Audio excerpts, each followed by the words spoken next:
နိုင်လုံးတဲ့သူရဲ့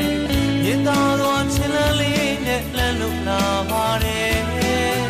မပြုံးလေးဝစ်စားနေတော့သူမျက်နှာလေးအေးချမ်းတဲ့ဖြူစင်သောနှလုံးသားနဲ့စေတနာရင်းပြင်းနဲ့ဆရာမရှိ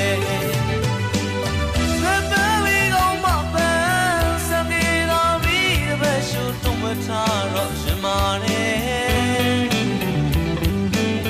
ရုံဆုံးချက်ပန်းကြီးရဲ့ဥယျာဉ်မူလုံးမြင့်မြတ်သူရဲ့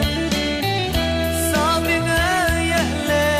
မြေပြူကိုင်းတော်လဲနဲ့ပြူစုပြိုထောင်လာရဲ့